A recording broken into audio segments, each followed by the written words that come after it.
수천 년 전에요, 하나님께서 우리들에게 아주 소중한 가치관들을 주셨어요. 그게 십계명입니다. 그리고 이 가치관은 지금도 여전히 유효하고 그리고 중요합니다. 이 땅에 살아가는 한 영원히 지속될 가치관이라고 그렇게 볼 수가 있어요. 사실 엄밀히 얘기하면 이 십계명은 오늘날 서구 문명의 기반과 토대가 된다는 거 여러분 아실 거예요. 오늘날 이 어떤 법과 그 질서의 시스템의 전체의 기본이 구축된 토대는 바로 십계명이라고 그렇게 볼 수가 있습니다. 그래서 이 십계명은요, 기독교, 유대교, 무슬림 다 어그리하는 유일한 계명이에요. 그러니까 이 기독교, 유대교, 무슬림 세 개의 종교가 모두 하나님의 계명으로 받아들이는 것이 십계명입니다. 그래서 십계명은 중요합니다. 우리가 십계명을 알고는 있죠. 여러분 잘 알고는 계실 거예요. 그렇지만 사실은 좀 더 깊이 그렇게 알아야 될 필요가 있습니다.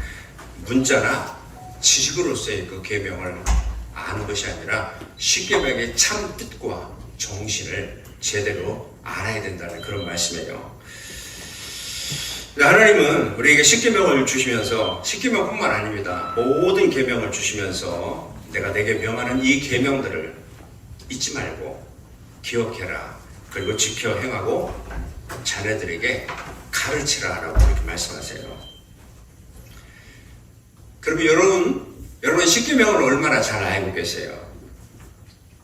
십계명을 평소에 잘 지키면서 살아가길 힘쓴다라고 그렇게 자신일 수 있는지요? 그리고 말씀대로 여러분의 자녀들과 후손들에게 십계명을 잘 가르치고 있는지요? 이제 미국이 이제 공화당이 정권을 잡으면서 종종 이렇게 학교나 공공기관에 십계명을 이렇게 걸어 놓는 것을 공식적으로 법으로 인정해주는 그런 주가 이제 조금씩 생겨나는 것을 보는데 저는 이 부분은 아주 바람직하다고 생각을 합니다. 십계명은 흘러간 노래처럼 구닥다리가 아닙니다. 여전히 우리들의 가치관의 가장 중요한 기본이라고 그렇게 볼 수가 있어요. 그래서 저는 언제나 오래전부터 이 십계명을 한번 설교를 좀 해보고 싶었고 마침내 오늘부터 이 강단에 올려서 십계명을 놓고 여러분과 함께 말씀의 산책을 떠나기를 원합니다. 자, 하나님께서 왜 우리들에게 이 십계명을 주셨을까요? 부담을 주려고 주신 것이 아닙니다. 해치려고 하는 것이 아니에요. 돕기 위해서 주셨어요. 방해하려고 하는 것이 아니라 해방시켜주려고 주셨어요. 벌하려고 하는 것이 아니고 보호하려고 우리에게 주신 거고요. 우리를 손해나게 하려고 하는 것이 아니라 저와 여러분을 복주시기 위해서 주셨어요. 예를 들면 제가 손주에게 펄펄 끓는 이 물이라는 그릇을 만지지 마라고 얘기하면 그게 누구의 유익이겠어요? 손주의 유익이겠습니까? 내 유익이겠습니까? 손주의 유익이죠. 성경에 수도 없이 우리에게 나오는 하지 말라라고 하는 하나님의 계명, 여러분과 저의 유익을 위해서 주시는 거예요. 하라라고 하는 계명뿐만 아니라 하지 말라라고 하는 네거티브의 계명도 사실은 저와 여러분들의 유익을 위해서 주신 거예요. 그런데도 그것들을 계속 무시하면 여러분들에게 해가 되는 겁니다. 하나님이 이 세상을 창조하실 때 그 보편적인 법칙에 따라 이 세상과 우주를 배열하신 것을 우리가 알잖아요. 그 중에 왜 여러분 그 중력의 법칙 혹은 만유인력의 법칙 이런 거 아시죠? 그래서 우리가 물구나무로 걸어다니는 게 어려운 거예요. 사과와 땅에 떨어지는 게 바로 만유인력의 법칙이고요. 근데 이 법칙을 거스르면 해가 될 수 있죠. 여러분들이 거스린답시고 고층 건물에 올라가서 뛰어내리면 여러분들이 죽습니다. 영적인 법칙도 마찬가지예요. 하나님이 우리에게 계명을 주시면서 마땅히 행해야 된다라고 그렇게 말씀합니다. 그러니까 십계명을 포함해서 이 성경에 있는 모든 계명들은 우리가 다 따라가야 될 것이고 따를 때에 복이 된다라고 성경은 그렇게 우리에게 말씀합니다. 그러니까 수도 없이 성경을 보십시오. 이 계명을 놓고 이것들을 행하면 너희에게 복이 있을 것이다. 그러나 행하지 아니하면 너희에게 해가 있을 것이다 라고 그렇게 말씀합니다. 그러니까 십계명은 내가 지켜도 좋고 안 지켜도 괜찮은 옵션이 아닙니다. 반드시 지켜야 됩니다. 그런데도 점점 사람들이 그 법칙을 어기고 무시하고 살아가고 있지요. 이게 문제예요. 자, 우리가 십계명을 놓고 꼭 기억해야 될 중요한 한 가지 전제가 있는데 뭐냐면 이 십계명을 문자적으로만 해석하지 말라 그런 얘기예요. 하나님께서 우리에게 주시고자 하는 것은 십계명이라고 하는 문자 자체가 아니라 거기에 담겨 있는 정신과 본질을 우리가 알기를 원하는 겁니다. 그러니까 우리가 십계명을 문자에만 매달리면 우리는 십계명의 참뜻을 우리는 망각하고 오히려 십계명에서 어긋나는 그런 삶을 살 수가 있습니다. 십계명뿐만 아니라 성경의 모든 말씀이 다 똑같아요. 여러분, 왜 예수님께서 우리보다 훨씬 더 행함이 완벽한 바리새인들을 그렇게 싫어하셨을까요? 그들이 눈에 보이는 문자만 집착하고 그 계명에 담겨있는 본질과 정신을 잊었기 때문에 그렇지 않습니까? 예를 들면 뭐 6계명 뭐죠? 상대하지 말라, 7계명 간음하지 말라. 바리새인들은 어떻게 해석했어요? 나는 다른 여자하고 잔 적이 없어. 나는 살인한 적이 없어. 난 의롭다고 생각했습니다. 완전하다고 생각했어요. 그러나 예수님 뭐라고 얘기했어요? 형제들에게 분을 품고 욕하고 화를 내는 것조차도 그거는 살인이라고 얘기했어요. 이 정신을 모르고 살면 여러분들도 수도 없이 끝도 없이 화를 내고 분을 내면서 이거를 당연하고 마땅하다고 정당화할 수 있습니다. 이게 얼마나 무서운 건지 아세요? 간음도 마찬가지죠. 자, 우리가 문자 그대로 본다면 나는 다른 여자분하고 잠을 안 잤어. 난 간음 안 했어. 이렇게 생각하기 쉽죠. 그런데 예수님은 마음속에 생각 속에 이미 여자를 품고 있는 것이 간음이라고 그랬어요. 맞죠? 여러분 모든 죄들이 어디서부터 시작이 됩니까? 여러분의 생각과 마음에서부터 시작되지 않습니까? 그러니까 사실은 십계명을 문자적으로만 해석하려고 하면 여전히 저와 여러분들은 이 시대의 바리새인들이 될 수 있다는 거예요. 예수님이 이 땅에서 오신 궁극적인 목적은 우리의 이제 구원을 위해서 이렇게 오신 것이기도 하지만 또 따지고 보면 문자의 얽매여서 말씀의 참뜻과 진리를 모르고 살아가는 저와 여러분들에게 그걸 분명하게 보여주시고 가르쳐 주시기 위해서 오신 거예요. 그래서 예수님 그런 말씀 하시잖아요. 내가 율법을 폐하러 온 것이 아니라 어떻게 완전하게 하기 위해서 왔다. 그 정신을, 본질을 분명히 이렇게 알기를 원하는 거죠. 그러니까 우리가 이 문자에 얽매인다는 것은요, 그 옛날 바리새인들만 얘기하는 것이 아니라 오늘 살아가는 저와 여러분들에게 해당된다는 것을 우리가 기억할 필요가 있어요. 어떤 교회 목사님이 십계명을 교인들에게 가르쳐 주는데 하도 이 십계명을 제대로 이렇게 그러잖아요. 여러분들 십계명 다 순서대로 외울 사람하고 막 더울거려. 그렇게 다 외울 사람은 신학교 갈 자격이 있습니다. 그래서 이 목사님이 십계명 연상법을 만들었어. 애우기 쉽게. 그래서 같이 한번 읽어보실래요? 재밌어요. 자, 하나, 시작. 하나, 한 분이신 하나님만 섬기자. 둘, 두 마음으로 우상을 만들지 말자. 삼가 여호와의 이름을 망령되이 일컫지 말라. 사사로이 안식일을 범하지 말라. 5. 오직 주 안에서 내 부모에게 공경을 다하라. 6. 육신을 살인하지 말라. 7. 칠흑 같은 마음으로 간음하지 말라. 8. 팔뚝을 찍을지라도 팔자에 없는 도둑질을 하지 마라. 9. 구차하게 거짓말하지 말라. 10. 십자가를 보면서 남의 것 탐내지 말라. 와, 재밌죠? 그럴듯하죠? 그런데요, 이 건으로 그 교회가 분란이 일어났어요. 왜냐하면 이게 실제 한국에서 있었던 유명한 옛날 얘기예요. 그 교회 장로님이 이 목사님을 교단 총회에다 고소를 했어요. 하나님께서 성경에 1.1핵도 덧붙이거나 빼지 말라고 했는데 어떻게 감히 십자가에다가 이 십계명에다가 칠흑 같은 마음으로 팔뚝을 찍을지라도 이런 말을 붙일 수 있느냐? 그럼 고소했어요. 여러분 그 잔원에 쓴 고발장 내용이 이런 식이에요. 예를 들어 두 마음으로 우상을 섬기지 말라는 것은 한 마음으로는 우상을 섬길 수 있다는 뜻인가?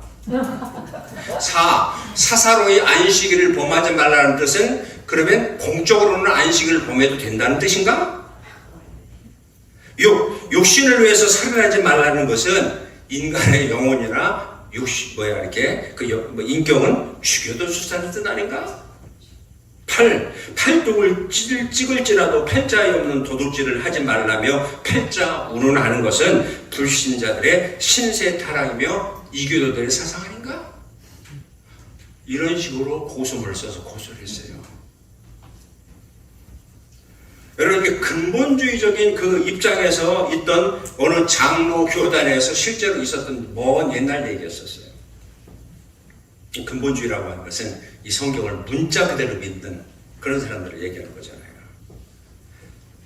그래서 이 문제를 가지고 죄가 된다 안 된다 해서 교회가 반으로 갈라지고 이 한편이 다른 편의 교인들을 교회에 못 오도록 막 교회 문을 이렇게 못으로 받고 이 난리 법석을 피웠습니다. 근데 여러분, 저는 이게 그분들만의 그 옛날의 얘기가 아니라고 생각해요. 사람들 사이에서 대화를 하는 걸 잘 보세요. 말꼬리만 잡는 사람들이 있고, 그 다음에 그 말의 뜻도 분명하게 알아듣지 못하면서 얘기하는 분들 많아요. 그러니까 말꼬리를 자꾸 잡아보는 사람은 A에서 말꼬리를 물었는데 나중에 제트로가 있어요. 그러니까 사람들과의 대화 속에서도 저 사람이 지금 말하고자 하는 중심이 무엇인가라고 하는 데서는 훈련이 안 돼 있으면 얘기하면 할수록 더 엄청난 오해만 생기는 거예요. 여러분 마찬가지입니다. 하나님과의 관계에서도 문자 속에 있는 정신을 본질을 제대로 보고자 하는 그런 훈련이 우리에게 안 돼 있으면 말씀을 읽으면 읽을수록 여러분은 바리새인이 되고 그러기에 여러분은 하나님과 관계없는 사람이 될 뿐입니다. 이게 무서운 얘기 아닌가요? 자, 10계명 중에서 이제 오늘 첫 번째 계명에 우리가 들어가는데요. 10계명이 10개의 계명이죠. 10개의 계명이 하나님이 기분 내키는 대로 순서를 정한 것이 아닙니다. 우연이 아닙니다. 하나님을 보실 때 가장 최고로 중요한 계명이기 때문에 가장 먼저 두셨어요. 자, 그게 뭐죠? 첫 번째 계명, 출애굽기 20장 3절 오늘 본문 같이 읽어요. 시작. 너는 나 외에는 다른 신들을 내게 두지 마라. 무슨 뜻이에요? 하나님을 최우선에 두라는 거예요, 항상. 그러니까 너희들의 모든 삶 속에서 나는 너희들의 1인자이니까 나를 너희들의 1인자로 둬라. 이런 뜻입니다. 그러니까 하나님이 이렇게 말씀하시는 거예요. 나는 너희들의 1인자야. 난 너희들의 인생을 포함한 모든 것들 속에 나는 2인자가 되기를 원치 않는다. 나는 너희들의 1인자가 되기를 원한다. 그러므로 나를 너희들 속에서 1인자로 삼고 살아가라. 그런 뜻입니다. 이게 제 1계명의 뜻이에요. 여러분 왜 이렇게 하나님이 말씀하셨을까요? 충분히 하나님만이 이렇게 말씀하실 자격이 있어요. 왜냐? 우리의 생명, 우리의 소유, 우리의 가정, 우리의 모든 것들이 다 누구로부터? 하나님으로부터 왔기 때문에 그런 거예요. 하나님은 창조자네요. 이 세상 우주도 하나님으로부터 오지 않았습니까? 그러니까 나 외에 다른 신들을 내게 두지 말라 이렇게 말씀했는데 다른 신들 할 때 영어로 보면은 other gods 이게 뭐죠? 그 소문자를 썼어요. 그러니까 무슨 얘기냐면 신들은 정말 많은데 나는 많은 신들 가운데 하나가 아니라고 하는 그런 뜻이에요. 그리고 여기서 다른 신이라고 했을 때 이 다른이라고 하는 히브리어 말이 참 뜻이 있는데 헤르라고 하는 뭐냐면 이상한 헛된 거짓된 그런 뜻입니다. 그러니까 하나님 외에는 헛되고 이상하고 거짓된 결코 신이 하는 것들을 신이라고 내 앞에 내 하나님의 얼굴 앞에 그것을 개입시키지 말고 등장시키지 말라 이런 뜻입니다. 여러분, 그렇다면 신이라고 하는 것이 뭐예요? 저와 여러분들의 삶의 모든 것들을 지배하고 조종하는 것이 있다면 그게 여러분의 신입니다. 저의 신이고요. 그럼 건강이 신이 될 수 있을까요? 얼마든지요. 요즘 기껏 육체의 생명을 조금이라도 더 연장시키기 위해서 조금 더 몇 살 더 살아보겠다고 아주 건강교라고 하는 종교에 빠져서 살아가는 사람들이 얼마나 많습니까? 골프도 신이 될 수 있을까요? 물론입니다, 여러분. 골프 치는 분들이 제일 많이 알고 그거밖에 모르는 게 뭐예요? 푸른 초장, 실만한 물가. 제가 언젠가 말씀드렸죠? 골프 치기 위해서 교회 일찍 일부 예배 나오시는 분들의 공통적인 특징, 예배에 진심이지 않더라는 거예요. 어떻게 예배에 진심이겠어요? 골프 생각을 가지고 왔을 텐데. 아니에요.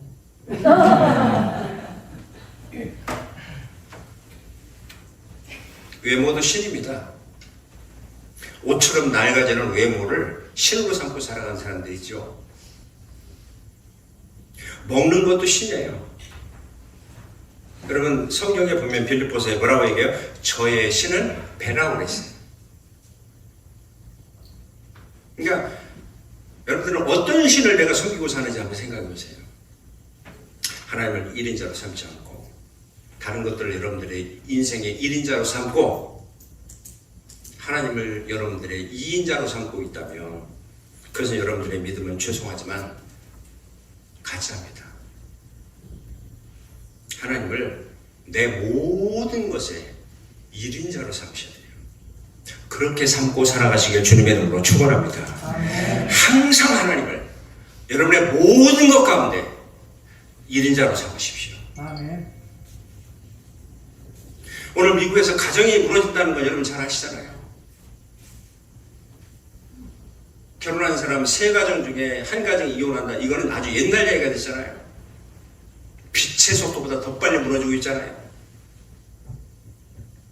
근데 아주 특이한 것은 하버드 대학의 연구에 의하면 교회에서 결혼 서약과 함께 결혼식을 한 사람들은 의외로 이혼율이 굉장히 낮답니다. 뜻이지 않을까요? 여러분, 왜 이렇게 많은 가정들이 결혼이 무너지겠습니까? 엉뚱한 것들을 제1의 기초로 삼아서 결혼하기 때문에 그런 거예요. 명예, 학벌, 돈, 인간적인 조건, 환경. 우리들의 인생의 제1인자는 하나님인데 하나님을 기초로 해서 결혼을 세우고 가정을 세우지 않으면 세우는 자의 수고가 헛되고 무너질 수밖에 없는 거 아닙니까? 그래서 여러분들의 삶과 가정에서도 항상 하나님을 제1인자로 삼고 사셔야 돼요. 그래야 가정을 지킬 수 있을 겁니다.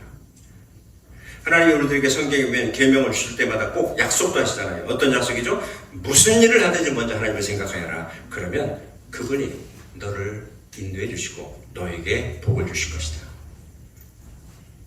그러니까 여러분의 인생에서 정말 성공하기를 원한다면, 복받기를 원한다면, 여러분의 자손들, 그 후손들이 복받기를 원한다면 가장 먼저 여러분의 모든 곳 속에서 하나님을 제1인자로 삼으십시오. 그게 복받의 길입니다. 그래서 오늘 여러분의 인생에서 하나님을 제1인자로 삼는 방법을 제가 가르쳐 드리겠는데요. 첫 번째는 여러분들의 모든 관심사들 속에서 항상 하나님을 최우선으로 삼으시면 돼요. 자, 고린도전서 우리 10장 31절 같이 읽을까요? 시작. 그런즉 너희가 먹든지 마시든지 무엇을 하든지 다 하나님의 영광을 위하여 하라. 여기 모든 게 다 포함되죠. 운동, 사업, 어떤 여행, 그 어떤 것들 다 하나님을 제1인자로 삼고 살아갈 때, 제가 이 말씀을 묵상할 때 여러분이 항상 하나님의 임재를 느끼면서 살아가기를 원하시죠? 그러면 여러분이 하는 모든 일에 하나님을 제1인자로 삼으시면 이게 가능합니다. 여러분 항상 하나님의 임재를 느낄 거예요. 사업하면서, 골프 치면서, 설거지하면서, 자식들을 키우면서, 피트니스에서 운동하면서, 여행하면서, 심지어 운전하면서 하나님의 임재를 경험할 수 있을까요? 있습니다. 찬양할 수 있습니다. 감사할 수 있습니다. 기도할 수도 있습니다. 어떻게 하면 하나님을 1인자로 삼기만 합니다. 저는 그렇게 묵상했어요. 하나님만을 1인자로 삼을 수 있으면 모든 일에 우리가 어떤 일을 하든 하나님의 임재를 경험할 수 있어요. 두 번째, 이 하나님을 1인자로 삼는 두 번째 방법이 뭐냐면 여러분의 관계 속에서 하나님을 최우선으로 두십시오. 관계가 참 중요하고 인생은 관계라고 얘기하잖아요.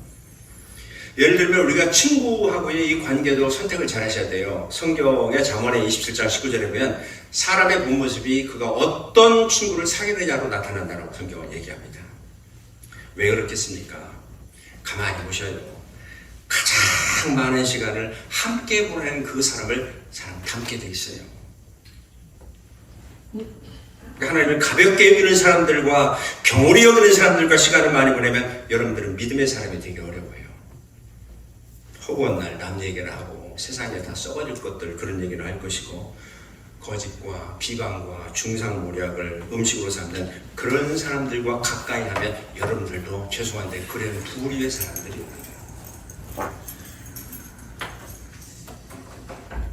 그러나 하나님을 사랑하고 말씀을 가까이 하고 기도하는 사람들과 함께 시간을 보내면 여러분 영적으로 강하고 헌신적인 그리스도인이 될 것입니다.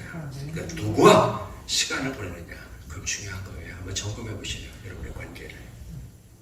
잠언 12장 그 26절에 보면 의로운 자는 그의 친구 관계를 조심한다고 그랬어요. 여러분의 삶에서 진정으로 하나님을 1인자로 이렇게 삼기를 원한다면 잘못된 관계들이 있다는 걸 청산하십시오. 저는 지금까지 목회하면서요. 정말 잘못된 사람들을 가까이 하면서 그 유혹에 함께 넘어가고 영적으로 인간적으로 망가지는 사람들을 적지 않게 보았습니다. 여러분의 모든 관계 속에서 하나님을 제1인자로 두십시오. 세 번째, 여러분의 시간들 속에서 하나님을 제1인자로 두십시오. 자, 어떻게 하면 시간들 속에서 하나님을 제1인자로 두죠? 그럼 기도하는 거 아닙니까? 기도하시라는 얘기죠. 하나님이 여러분이 그 가정과 삶에서 가장 중요한 분이 되기를 원하신다면 매일매일 여러분들은 기도하셔야 됩니다. 그저 얼만큼 하느냐, 언제 하느냐가 중요하지 않습니다. 5분이라도 10분이라도 하루의 시작을 말씀과 기도를 시작하십시오. 하나님 제 삶을 인도해 주십시오. 저를 도와주십시오. 저와 함께 하십시오. 이렇게 하루를 시작하는 것이 여러분들의 습관이 되게 하십시오. 예수님께서도 매일매일 기도하는 것의 중요성을 느끼셨던 분 아닙니까? 그러니까 성경에 보면 아주 이른 새벽에 예수께서 한적한 곳에 가서 기도하셨다라고 성경은 그렇게 말씀합니다. 그러니까 그분이 기도의 필요성을 느끼셨다면 저와 여러분들도 기도해야 되는 것이죠. 너무 바빠서 하나님을 잊어버릴 수도 있죠. 레위기사에 보면 그런 얘기가 있잖아요. 내 백성이 여러 날 동안 나를 잊고 있구나. 하나님과 우리는 매일 컨택을 해야 돼요. 그것이 하나님을 내 안에 1인자로 삼을 수 있는 구체적인 방법입니다. 바로 그것은 하나님 제 삶에서 하나님이 가장 중요하십니다라고 그런 뜻입니다. 네 번째 방법은요. 여러분들의 모든 문제들 속에서도 하나님을 최우선으로 두십니다. 우리는 인생을 살면서 경험하는 것이 수도 없이 많은 문제들을 우리는 만나지 않습니까? 그렇다면 여러분, 살면서 수도 없는 많은 문제를 만날 때, 예상하지 못한 그런 문제들을 만날 때, 위기를 만날 때, 여러분 누구에게 달려가고 누구에게로 여러분들의 발걸음을 향하고 있습니까? 하나님은 문제가 생기면 가장 먼저 나에게로 오라라고 말씀하시잖아요. 그런데 많은 사람들이 어려운 상황에 처했을 때 기도를 가장 첫 번째의 선택으로 삼지 않고 맨 마지막의 선택으로 삼는 사람이잖아요. 문제가 생겼을 때 사람들은 그 문제를 해결하기 위해서 이 모양 저 모양으로 온 힘을 다한 다음에 안 되네, 역시 기도해야 돼, 기도밖에 없는 것 같아. 틀린 거예요. 100% 틀린 거예요, 여러분. 기도는 최후의 수단이 아니라 최초의 선택이 되어야 됩니다. 인생에서 정말 셀 수 없이 많은 문제를 만나게 될 때, 심지어 여러분 저도 그렇거든요. 스마트폰을 어디다 뒀는지 몰랐을 때 저 기도합니다. 열쇠 고르면 어디다 뒀는지 모르실 때 우리 기도해야 될 것 같아요. 하나님 도와주세요. 제 스마트폰이 어디 있죠? 하나님 그렇게 기도하기를 원하세요. 하나님 여러분들 기다리고 계세요. 환난 날에 나를 부르라. 내가 너를 건지리니 내가 나를 영화롭게 할 것이다. 하나님은 우리가 힘든 때 하나님을 생각하라고, 나를 먼저 생각하라고, 그게 하나님의 뜻입니다. 혹시 여러분 가운데 제가 좋은 때는 하나님을 찾지 않고 아쉬울 때만 찾으려고 하는데 제 문제로 하나님 귀찮게 생각하지 않으실지 모르겠어요. 아닙니다. 틀렸어요. 하나님 그거 반대예요. 제발 나를 귀찮게 해라. 난 그게 좋다. 나는 너를 도울 수 있어. 내게로 와라. 너 혼자 내 문제를 다 짊어지지 말아라. 그게 하나님의 생각입니다.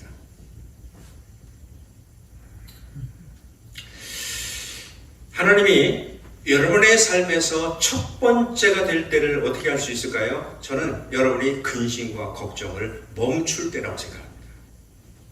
잘 생각해 보세요. 걱정은, 염려는 내가 지금 이 순간에 하나님이 내 삶의 1인자가 아니라고 하는 것에 가장 객관적인 컨퍼메이션이에요.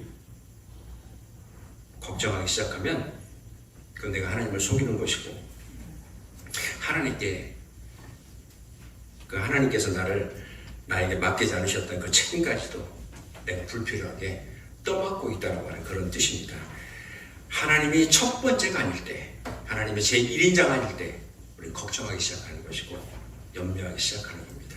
그래서 마태복음 6장 33절에 너희는 먼저 그의 나라와 그의 의를 구하여라. 그리하면 이 모든 것을 너희에게 더하시리라. 이렇게 말씀하셨잖아요. 저는 이 말씀이 중요하다고 생각합니다.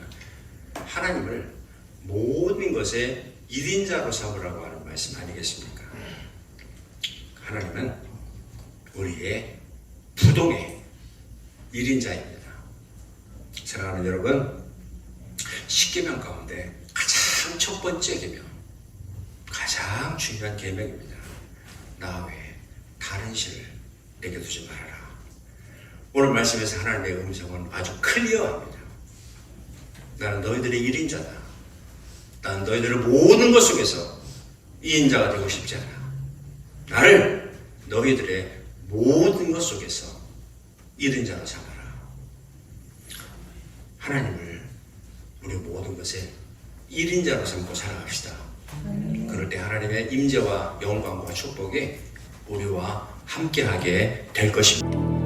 나의 영혼이 잠잠히 하나님만 바라며 나의 구원이 그에게서 나는 도다. 나의 영혼아 잠잠히, 나의 영혼아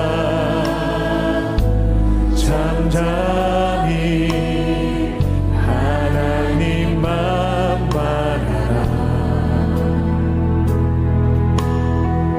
나의 소망이 저에게서 나는 도다. 오직 주만이 나의 반석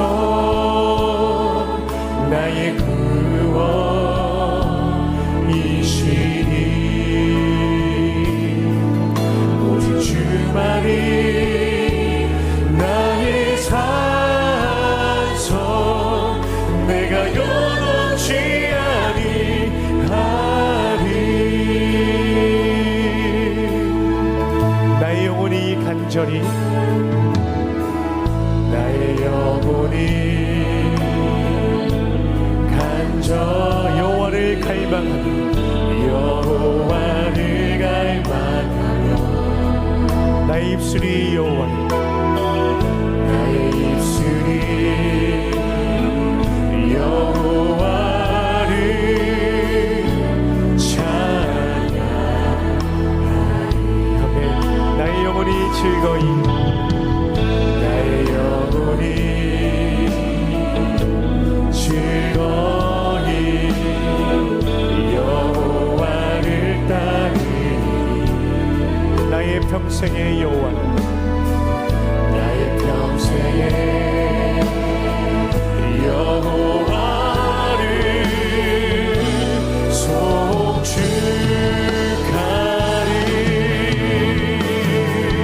오직 주만이 나의 반석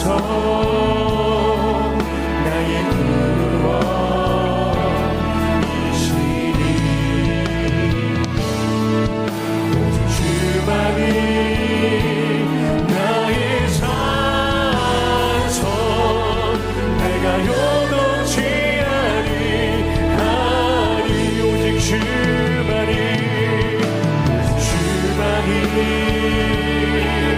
나의 반석 나의 구원 나의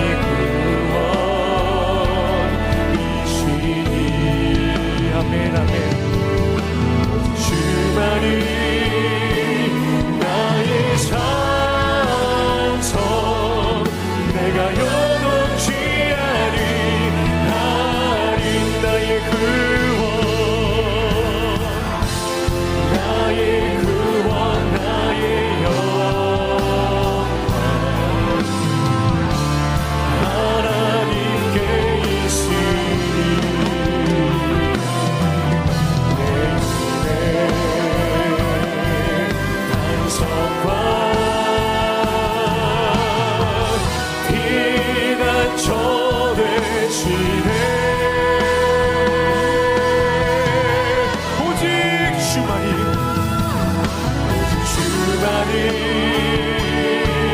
나의 반석